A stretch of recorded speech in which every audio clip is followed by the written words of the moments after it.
Thank you very much. Thank you. Nice crowd. What a good-looking group of people. Well, we have some very, very good news today, and a lot of good things are happening for our country. Please sit down.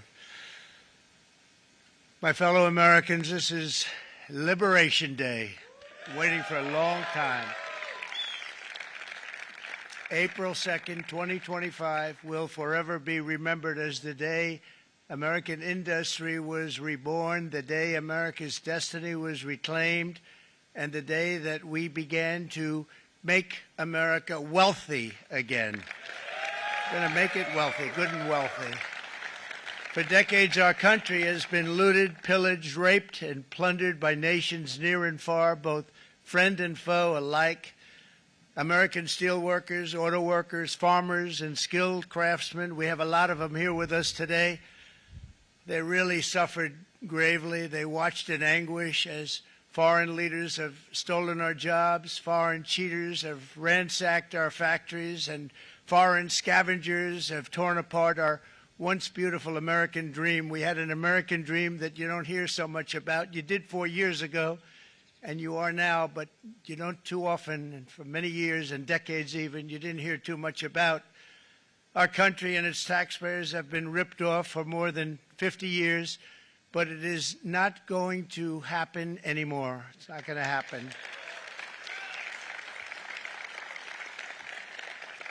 In a few moments, I will sign a historic executive order instituting reciprocal tariffs on countries throughout the world. Reciprocal, that means they do it to us and we do it to them. Very simple. Can't get any simpler than that.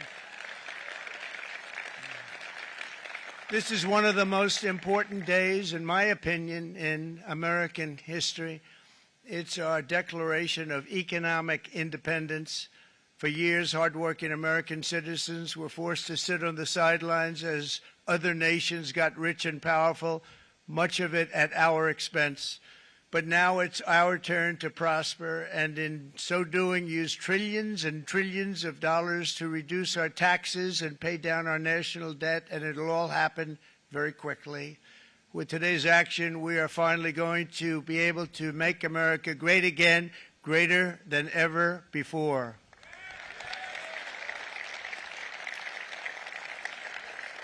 Jobs and factories will come roaring back into our country, and you see it happening already. We will supercharge our domestic industrial base. We will pry open foreign markets and break down foreign trade barriers. And ultimately, more production at home will mean stronger competition and lower prices for consumers. This will be indeed the golden age of America. It's coming back. We're going to come back very strongly. We're pleased to be joined on this momentous occasion by Vice President J.D. Vance. J.D., thank you. Thank you. Thank you very much. Where are you, J.D.? No, that wasn't too hard to find. I was looking, you know, he likes to take a low-key attitude, so usually we sit right in front. He's gaining a lot of confidence, Mike, isn't he? And nearly my entire cabinet is here, as well as Speaker Mike Johnson, has done an amazing job. And with the great success we had last night in Florida, we have a majority of 7. And 7's like a lot when we had it at 1, right? You've done a fantastic job. And many of the members of the House and Senate are with us. Senators, Congressmen, thank you all for being with us. We appreciate it. For decades, the United States slashed our trade barriers on other countries, while those nations placed massive tariffs on our products and created outrageous non-monetary barriers to decimate our industries. And in many cases, the non-monetary barriers were worse than the monetary ones.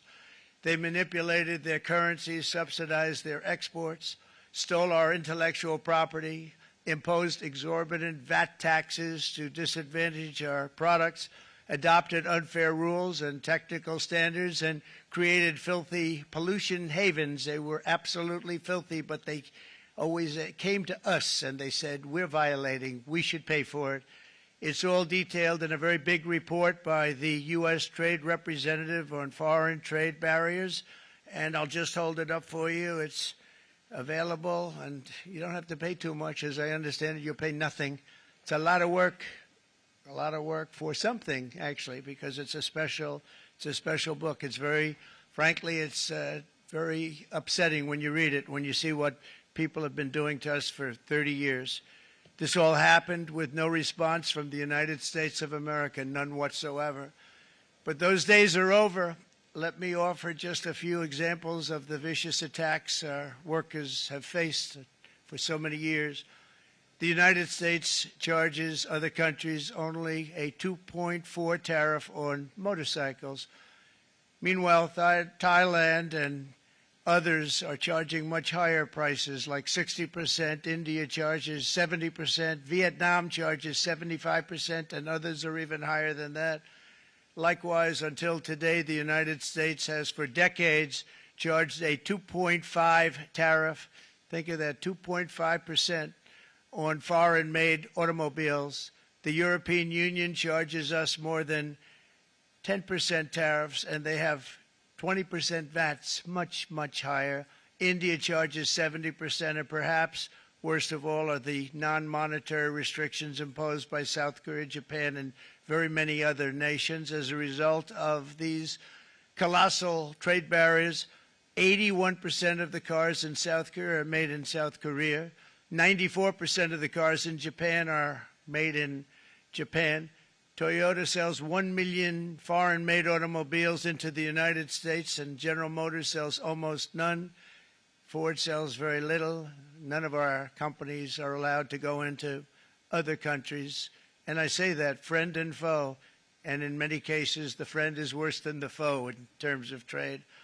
But such horrendous imbalances have devastated our industrial base and put our national security at risk. I don't blame these other countries at all for this calamity. I blame former presidents and past leaders who weren't doing their job. They let it happen, and they let it happen to an extent that nobody can even believe. That's why, effective at midnight, we will impose a 25% tariff on all foreign-made automobiles.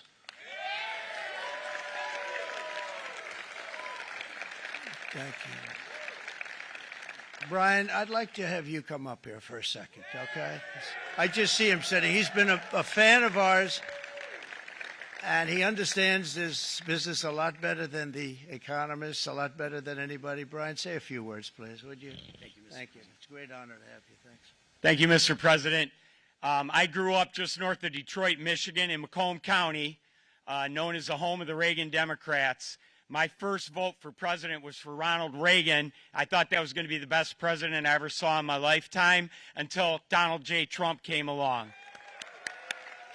I have watched my entire life, I have watched plant after plant after plant in Detroit and in the metro Detroit area close. There are now plants sitting idle. There are now plants that are underutilized, and Donald Trump's policies are going to bring product back into those underutilized plants. There's going to be new investment. There's going to be new plants built.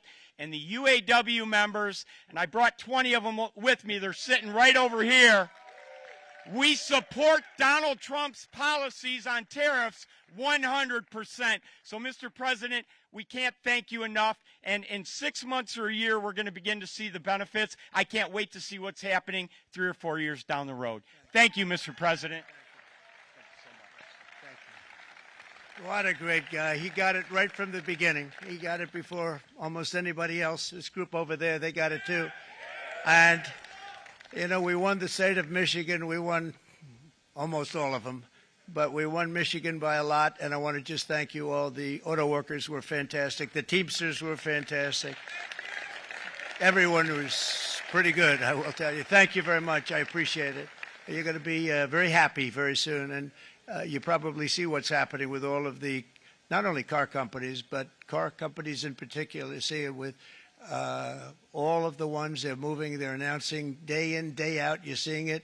Nobody's ever seen anything like that. With today's actions, we're also standing up for our great farmers and ranchers who are brutalized by nations all over the world. Brutalized. Canada, by the way, imposes a 250 to 300% tariff on many of our dairy products. They do the first can of milk. They do the first little carton of milk at a very low price, but after that it gets bad, and then it gets up to 275, 300%. So when they're figuring what's Canada charging, they say, oh, about 2%, 3%.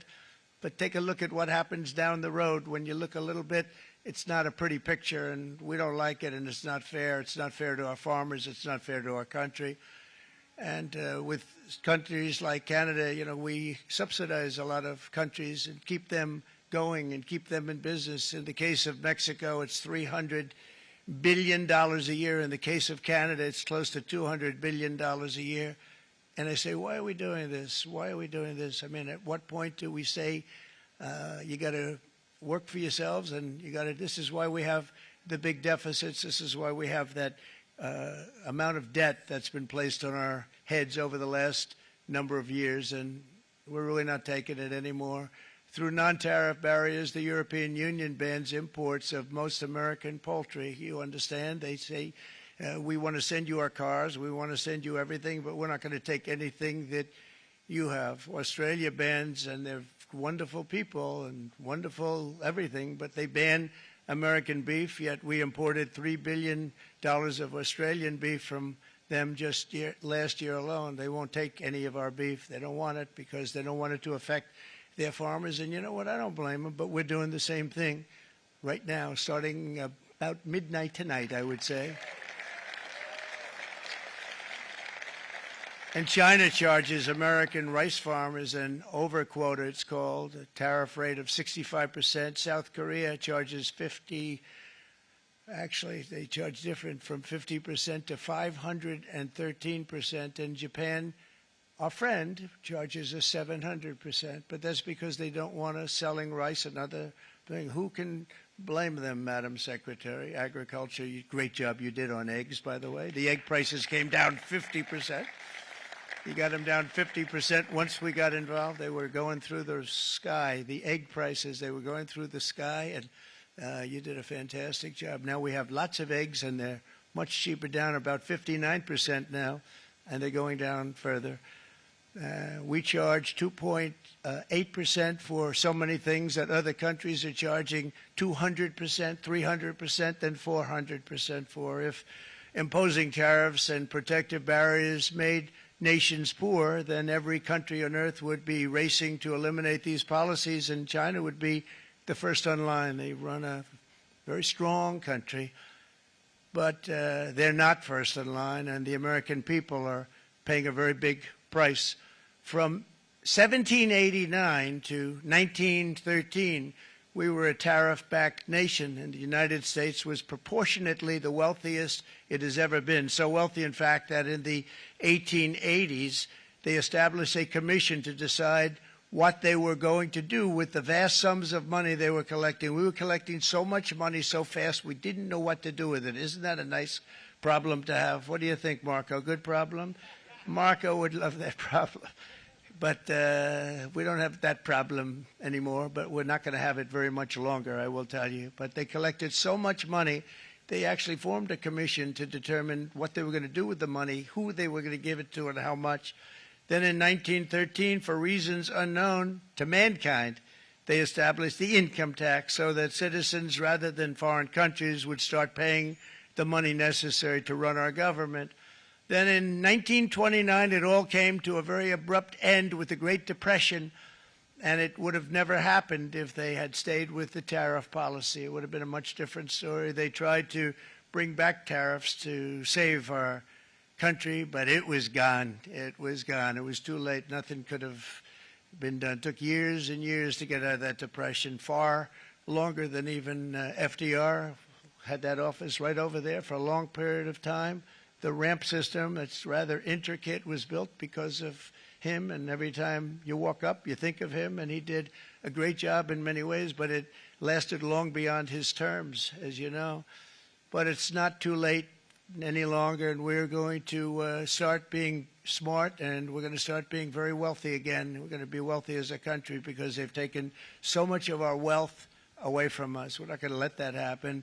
We truly can be very wealthy. We can be so much wealthier than any country. It's not even believable, but we're getting smart. Nearly a century later, in the face of unrelenting economic warfare, the United States can no longer continue with a policy of unilateral economic surrender. We cannot pay the deficits of Canada, Mexico, and so many other countries. We used to do it. We can't do it anymore. We take care of countries all over the world. We pay for their military.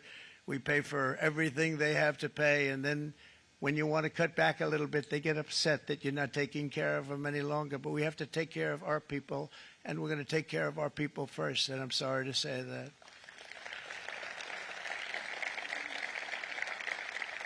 And today we're standing up for the American worker, and we are finally putting America first.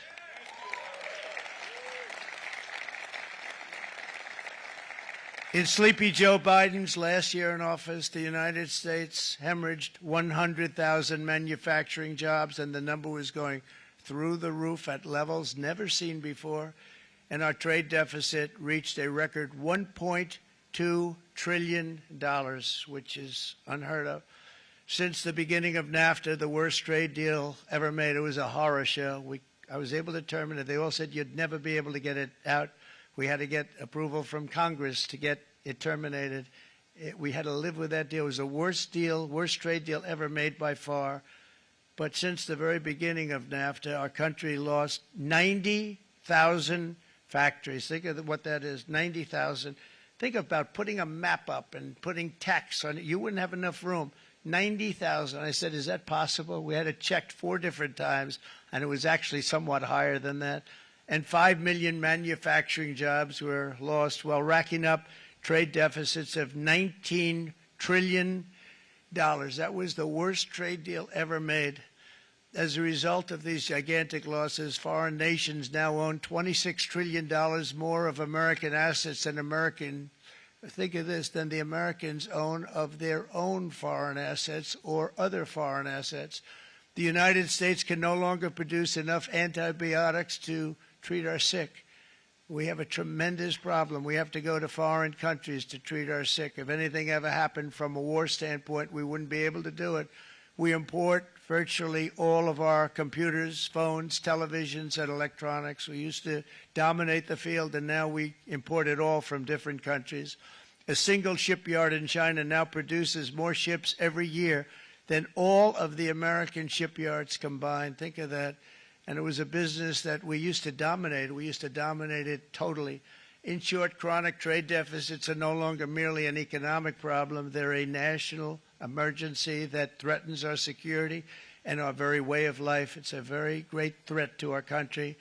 And for these reasons, starting tomorrow, the United States will implement reciprocal tariffs on other nations. It's been a long time since we even thought of that. We used to think about it a lot. We didn't think about it for many decades, and you see what's happened. For nations that treat us badly, we will calculate the combined rate of all their tariffs, non-monetary barriers, and other forms of cheating. And because we are being very kind, we're kind people, very kind. You're not so kind when you got ripped off with your salaries. My auto worker friends and my Teamster friends and all of the unions that typically voted Democrat, they're not voting Democrat anymore because worker, whether union or non-worker, they're for the Republicans now. That's what happened. But we will charge them approximately half of what they are and have been charging us. So the tariffs will be not a full reciprocal. I could have done that, yes, but it would have been tough for a lot of countries who didn't want to do that. I'd like to see the chart if you have it. Could you bring it up, Howard? This is our great Secretary of Commerce, Howard Lutnick. Thanks, Howard. So if you look at that, China, first row, China, 67%. That's tariffs charged to the USA, including currency manipulation and trade barriers. So 67%, I think you can, for the most part, see it. Those with good eyes, with bad eyes. We didn't want to bring, it's very windy out here. We didn't want to bring out the big charts because it had no chance of standing.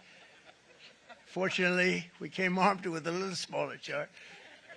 So it's 67%, so we're going to be charging a discounted reciprocal tariff of 34%. I think, in other words, they charge us, we charge them less. So how can anybody be upset? They will be because we never charge anybody anything, but now we're going to charge. European Union, they're very tough, very, very tough traders. You know, you think of European Union, very friendly. They rip us off. It's so sad to see. It's so pathetic. 39%, we're going to charge them 20%, so we're charging them essentially half. Vietnam, great negotiators, great people. They like me, I like them. The problem is they charge us 90%. We're going to charge them 46% tariff. Taiwan, where they took all of our computer chips and semiconductors. We used to be the king, right? We were everything. We had all of it. Now we have almost none of it, except the biggest company is coming in. We're going to end up with almost 40%. Lee Zeldin's working to get their approvals. And it's an amazing company. Mr. Wei, of one of the great companies of the world, actually. They're coming in from Taiwan, and they're going to build one of the biggest plants in the world, maybe the biggest for that. But 64%, we're going to charge them 32%. Japan, very, very tough, great people. And again, I don't blame the people for doing it. I think they're very smart in doing it. I blame the people that sat right in that Oval Office, right over there, right behind the Resolute desk or whichever desk they chose. Japan, 46%. They would charge us 46%, and much higher for certain items like cars, you know, little items like cars. 46%, we're charging them 24%. India, very, very tough, very, very tough.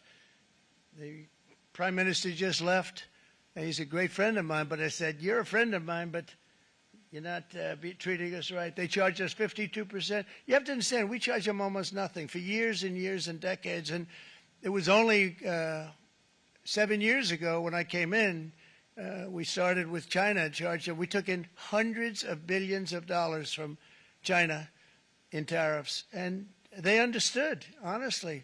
President Xi understood. He said, look, I understand, and the other countries, and they all understand. We're going to have to go through a little tough love, maybe, but they all understand. They're ripping us off, and they understood it. Prime Minister of Japan, Shinzo Abe. He was a fantastic man. He was unfortunately taken from us, assassination. But I went to him and I said, Shinzo, we have to do something. A trade is not fair. And he said, I know that. I know that.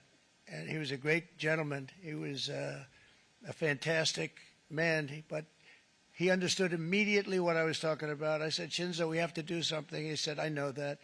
And we worked out a deal, and it would have been a much better deal, but frankly, there were many years left on the deal that was made previous to my getting there, but it was something. If you look at Switzerland, 61% to 31%, Indonesia, Malaysia, Cambodia, oh, look at Cambodia, 97%. We're going to bring it down to 49. They made a fortune with the United States of America. United Kingdom, 10%, and we'll go 10%. So we'll do the same thing. South Africa, 60%, 30%, and they've got some bad things going on in South Africa. You know, we're paying them billions of dollars, and we cut the funding because a lot of bad things are happening in South Africa. The fake news ought to be looking at it. They don't want to report it. Brazil, 10%, 10%. Bangladesh is 74%. So you see what's going on. Pakistan, 58%. Sri Lanka, 88%. So what we're doing is we're taking not the full, we could take the full 88%. Thanks a lot, Harold. He's doing a very good job. How's he doing, all right? I think you better take it with you. It's not going to last very long. He's going to put it, it's going to follow you down with the wind. I brought a hat just in case it got too windy, but here, would anybody like a hat? I'm not giving it to a cabinet. I'm giving it to the auto workers. Come here.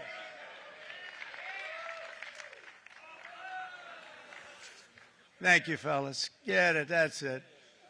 That's it. They deserve it more than our cabinet. Our cabinet has plenty of hats. But you see the numbers. The numbers are so disproportionate. They're so unfair. At the same time, we will establish a minimum baseline tariff of 10%. You notice that on the chart.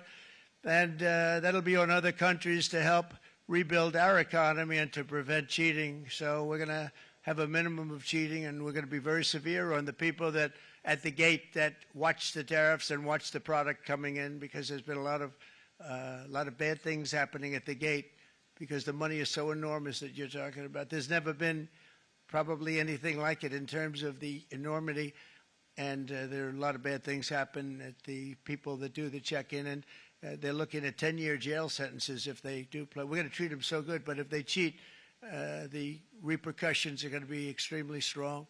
Foreign nations will finally be asked to pay for the privilege of access to our market, the biggest market in the world. We're right now the biggest market in the world. We had a great country 4 years ago in terms of the economics. We were doubling up on China. We were doing so well. Nobody was going to catch us, but so much of it slipped away over the last 4 years under Biden.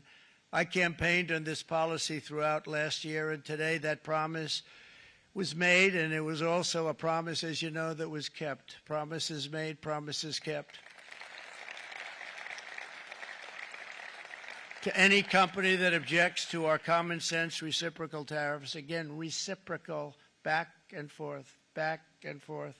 And I call this kind reciprocal. This is not full reciprocal. This is kind reciprocal.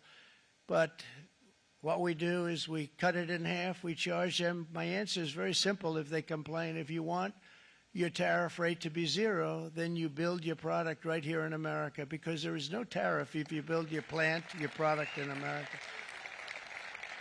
And we've seen companies coming in like we've never seen before.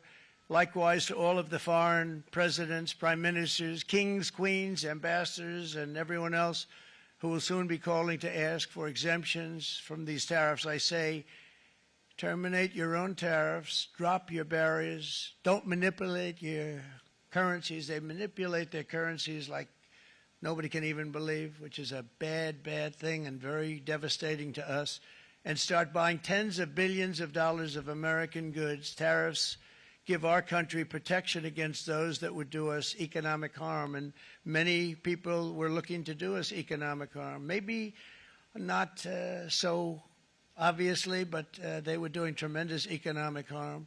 But even more importantly, they will give us growth. These tariffs are going to give us growth like you haven't seen before, and it'll be something very special to watch. I am so looking forward, and Brian, it's going to happen even faster than you said. You know, you might say, but it's already started. It's already started. Work's already begun on plants all around the country, and you see that as before. These are big, rich companies. We have $61 billion started on a big plant going up. It's going to be announced over the next 2 days, and they already started work. Many of these the biggest companies in the world, they've committed to build, build, build. We're going to build, build, build, sir. And they came here to see me, and they wanted to know if they could have a press conference. I do as many as I can. I'm pretty busy trying to stop Russia and Ukraine and the Middle East. We got to stop that. We got to stop the Houthis, which we're making tremendous. They like shooting ships down and out of the water, sinking ships. They get a kick out of it, but they're not getting such a kick out of it now, are they, Mr. Secretary? They're not getting such a kick out of that now. But here are just a short list of some of the companies that have already announced and committed to investment. And this is a company that built its factories and its plants in China. Apple is going to spend $500 billion. They never spent money like that here. They're going to build their plants here. SoftBank, OpenAI, and Oracle, great companies, are investing $500 billion almost immediately.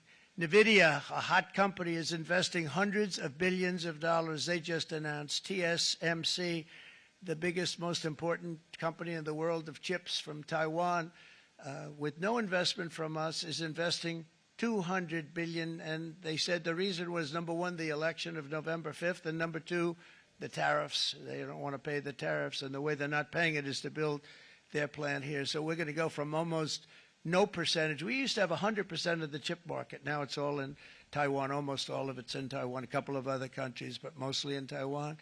And think of it, we had 100%. We lost it because of people in that office that didn't do their job. They allowed it to be stolen from us. Johnson & Johnson, great company, $55 billion. Eli Lilly, $27 billion. Meta, is investing $500 billion. Wow. The MAC is investing $20 billion. CMA, CGM, $20 billion. And then you have Merck and Clarios, Stellantis, General Motors, GE Aerospace, Honda, Nissan, Hyundai are all putting in billions and billions of dollars, and they're committed 100%. So. And we've never had, and this is after 2.5 months. This is after just a short, this all took place as soon as we came out with what everybody wanted to do. You know, I watched a gentleman today on television. He used to work with Lee Iacocca, a very respected automobile person, and he said, you know, because they're asking people, they try and get as many negative people as they can, but they can't find them too much. It's pretty hard to find in terms of what we're doing, especially when they see all this investment. They said, so tell me, what do you think of what Trump is doing from the automobile standpoint? He said, I can't believe it. Somebody is finally, he's an older guy, real pro, really top guy, with Lee Iacocca. He said, I never thought I'd see the day when this would happen, where somebody had the courage to go and do what has to be done. This is transforming our nation. Our entire nation is going to be transformed, not only with the cars, but on every single other item that's built. We're going to become an industrial powerhouse. And he said that so beautifully today. In fact, I'm going to find out, I'm going to get a tape, and Bruce, I'm going to get that tape, and I'm going to send it to you out in Long Island, and you're going to play it for the people. And all your union workers and your non-union workers out there, you got a pretty even split. But we have, so far, it looks like we're going to have about $6 trillion of investments, and you wouldn't do that in years in this country over the last number of years. $6 trillion, and that's going to be much higher by the end of the year. And think of what $6 trillion is. You wouldn't have even a small percentage of that under this other system. We're going to be an entirely different country, and it's going to be fantastic for the workers. It's going to be fantastic for everyone. There will never have been a transformation of a country like the transformation that's already happening in the United States of America. It's an incredible thing to watch, and it's incredible to meet with the top people, people that you read about, very wealthy people, or people that are great managers and executives and presidents of big public companies, and to watch the enthusiasm they have now that they didn't have. They gave up on our country. They went to foreign countries and they built. Companies are pouring into our country at levels never seen before, with jobs and money to follow, and it's really beautiful. In the coming days, there will be complaints from the globalists and the outsourcers and special interests and the fake news. Always, the fake news will always complain. But never forget, every prediction our opponents made about trade for the last 30 years has been proven totally wrong. They were wrong about NAFTA. They were wrong about China. They were wrong about the Trans-Pacific Partnership, which would have been a disaster if I didn't terminate it. If I didn't terminate that, United Auto Workers, you would have had no jobs in this country. You would have had no jobs. It was all going to other countries. In my first term, they said tariffs would crash the economy. Instead, we built the greatest economy in the history of the world. And again, I have great respect for President Xi of China, great respect for China, but they were taking tremendous advantage of us, and I commend them for that. I say, hey, if you can get away with it, that's okay. But, you know, they understand exactly what's happening, and they probably, most of them are saying it's about time they did something, but and they're going to fight, and they're going to fight fair. Everyone's going to fight. You know, it's like, I say to the leaders, look, you got to take care of your country, but we have to start taking care of our country now. We can't do what we've been doing for the last 50 years. From the day of my election, the stock market went up in my first term 88%, with NASDAQ going up 155%, more than any president has ever had in any term in office, by far. And I think we're going to blow that away. And maybe the numbers won't show, but I think they're going to show much better than even those numbers. But what you're going to see is you're going to see activity, that empty, dead sites, factories that are falling down. Those factories will be knocked down, and they're going to have brand new factories built in their place. They're not only talking about renovating, they're talking about brand new, the best anywhere in the world, the biggest anywhere in the world. I have a friend who builds car plants. And I said, I want to see the biggest and the best. He said, well, we have to go to Mexico. I said, no, I want to see it in the United States. He said, we're not building them in there. This is a year and a half ago during the campaign. He said, we're not building it. You'd have to go to Mexico. When I was starting to decide to run, and I went to number one in the polls very rapidly, I want to say, like let's say in the first hour, and then shortly thereafter, it looked like I was going to win, and the fake news was saying, "Oh no, don't do this." What they don't know is if I didn't win, they would have really been in trouble, because nobody wants to read them anyway. But I tell you what, when it looked like I was going to win, I announced that I was going to be doing exactly what we're talking about today. Great consistency, actually, because I've been talking about it for 40 years, but because I saw what was happening 40 years ago. If you look at my old speeches when I was young, very handsome, my old speeches, and that people would say I'd be on a television show, I'd be talking about how we were being ripped off by these countries. I mean, nothing changes very much. The only thing that changed were the countries, but nothing really changes. But it's why it's such an honor. It's such an honor to be finally able to do this.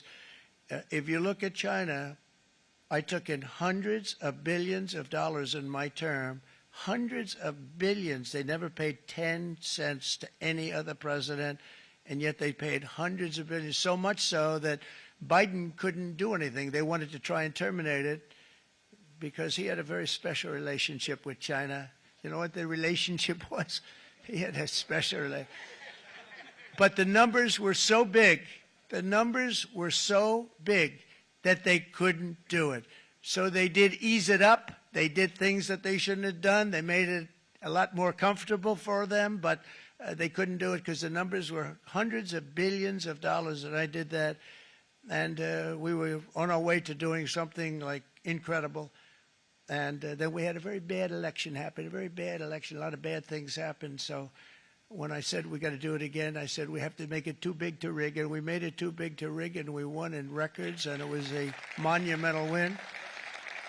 And it was such an honor to see so many of you, like Brian and your friends, here with us to celebrate, and to more importantly celebrate what we're doing, because that wouldn't be a full celebration if we didn't do this, because this will be an entirely different country in a short period of time.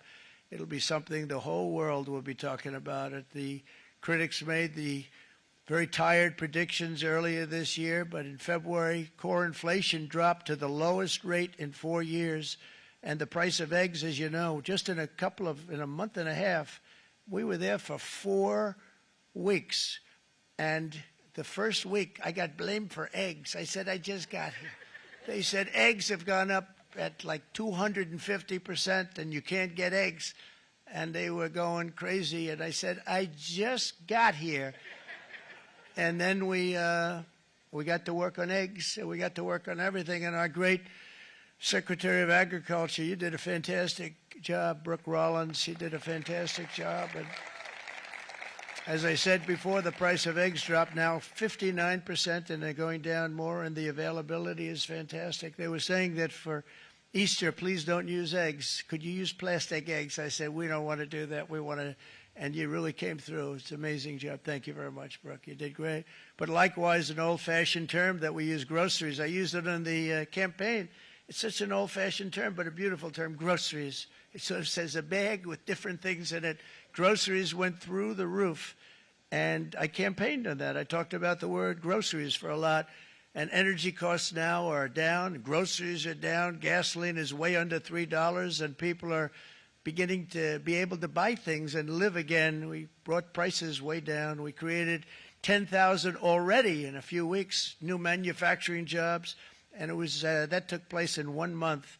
Numbers that they haven't seen in a long time. We had virtually no inflation under my term. We had virtually no inflation for 4 years, but after transitioning over to Sleepy Joe, it went from almost non-existent to the highest in the history of our country. They had the highest inflation in the history of our country, brought up by energy and bad spending and bad policy, and a lot of bad things happened. How about allowing millions and millions and millions of people to pour into our country with open borders, where it's so sad to see even now. And I see our great secretary you have done. Stand up, please, Christy. Stand up. Christy Nome. And Tom Homan. These people are doing a great job, but gotten them out in records. We have problems with judges that don't want them to go out. They want Tren de Aragua, and they want MS-13, the most vicious gangs ever. Nobody's ever seen anything like it. Absolute killer gangs. They kill people. They don't even think about it. And we put them out, and we have judges now, radical left judges that want to, they don't want them to go out. They want them to even be brought back. Let's bring them back. You've done a fantastic job, and please thank everybody. Homeland Security, thank everybody. Appreciate it. And we now have a border that's the best border that we've ever had, even better than it was my first term. My first term we did good, but this one we really specialized in. We've done really well. And we had records then. We had the best, safest border. 4 years ago, we had the best border there ever was. And now we have, you've actually matched it and done even better. And we're going to get it down the right way. And we want people, by the way, to come into our country, but we want them to come in through a legal process. We want them to come in legally. We need more people. We need people to run these plants and to help the auto workers and the Teamsters and the non-union people and everybody else. But we need people and the farmers. And we're going to let people come in, but they want to come in. We want them to come in legally. They have to have the capability of loving our country, not people that hate our country. We don't want them in our country. And now we're going to pass the largest tax cuts in American history, and that's where we're relying on Mike and John Thune. And we will not cut Social Security, Medicare, or Medicaid benefits, and the Democrats will, because if they got in, the entire economy would collapse. This country was heading for a collapse under the people that you saw. They were horrible. I think one of the reasons people like the job, I have my highest approval ratings because I think they're comparing me to the worst administration in the history of our country, so I appreciate that at least. But Speaker of the House Mike Johnson and Senate Majority Leader, appreciate it, Mike. John Thune have been fantastic, by the way. But they've been working tirelessly on taking the next step to pass the plan for our one big, beautiful bill. I'd like to name it that if you can. One big, I made that statement about 6 months ago, and everybody calls it one big, beautiful bill. And it will be that. It'll have everything, the big tax cuts and every incentive there is. And it'll be fantastic. And by the way, for the cars, we're asking for an interest deduction on a loan. So if you build the car, only in America we do it, Brian. If the car's not built in America, you don't get the interest rate deduction. But if you build the car in America, if you buy a car, if it's built in America, then you get an interest rate deduction, tax deduction, and that's a big thing. That's going to be a big thing. I think that's going to pay for itself very quickly, that deduction. Never happened.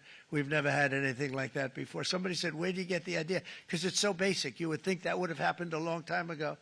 It never did, and I'm very happy it didn't because now I can say that was my idea.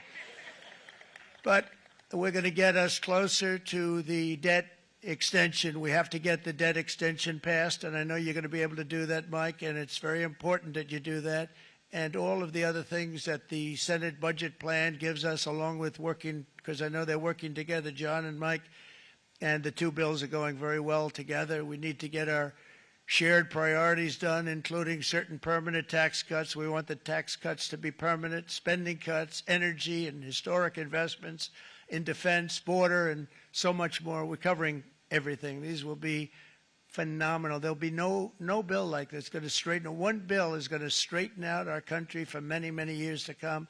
And we said, let's just do it and let's get it done. And some guys will love it and some guys will like it a little bit less because they're not getting what they were exactly looking for, but they're getting a lot. They'll never, if we get this done, it'll be the most incredible bill ever passed in the history of our Congress and Senate and congressmen, the senators and the congressmen, many of whom are here today, will be very proud of themselves. I really believe that. It's going to set us on a whole new prosperous path. We're going to cut spending and right-size the budget back to where it should be. We're going to do that very strongly. Thank you, Rick. Thank you. John, thank you. Oh, look at all of our senators over there. Oh, boy. That's a nice group of people. But I won't like them so much if they don't get this bill done. That's a great group, and Congressman, thank you very much. I appreciate it. Tremendous people. The Senate plan has my complete and total support, and the House plan likewise is very similar. They're moving along pretty much at the same clip, and as soon as you're ready, you'll show it to me, and I'm sure it'll have my support, Mike. Every Republican congressman and senator must unify. We have to unify. We can't be separated. We have to get it done. We have to get absolutely everything we can, and we have to take care of the American people. That's the only thing that matters. We have to take care of the American people first. We need to pass this bill immediately, get it done, including debt extension. From this day on, we're not going to let anyone tell us that American workers and families cannot have the future that they deserve. We're going to produce the cars and ships, chips, airplanes, minerals, and medicines that we need right here in America. The pharmaceutical companies are going to come roaring back. They're coming roaring back. They're all coming back to our country, because if they don't, they got a big tax to pay. And if they do, I'll be very happy, and you're going to be very happy, and you're going to be very safe. We're going to build our future with American hands, with American heart, American steel, and we're going to build it with American pride like we used to. We're approaching our 100th day as president, and have been given credit by a lot of people, actually, even some of the fake news. Can you believe it? Which in this case hopefully isn't fake, for having done more in that time than any other administration in the history of our country in the first 100 days. I think we've had an amazing, in terms of what we've done, what we've gotten accomplished. I'd like to see if we can get that war ended and another war from not starting in the Middle East. We have to get Russia. They're losing 2,000 on average, 2,500 people today, young people, soldiers, Russian. Think of that. 2,500 through some days, but on average, probably over about a 1 week period, it's 2,712, they say. They're losing those soldiers. They're dying. They're being decimated. And they're not from our country, but they're from other countries. But they're human beings. They're from Russia. They're from Ukraine in this period, most of them. And we're going to get it stopped. It's a senseless war that would have never happened if I was president, and it shouldn't be allowed to go on. And I think we're being given good cooperation by Russia and by Ukraine, but we have to get it stopped. It's humanity. It's humanity. It's a terrible thing. This will be a very big moment. I think you're going to remember today. It's going to be a free nation that we're dealing with. We're going to have a very free and beautiful nation. It's going to be Liberation Day in America, and it's going to be a day that hopefully you're going to look back in years to come and you're going to say, you know, he was right. This has turned out to be one of the most important days in the history of our country. God bless you, and God bless America. Thank you, everybody. Thank you very much. Thank you. Thank you very much.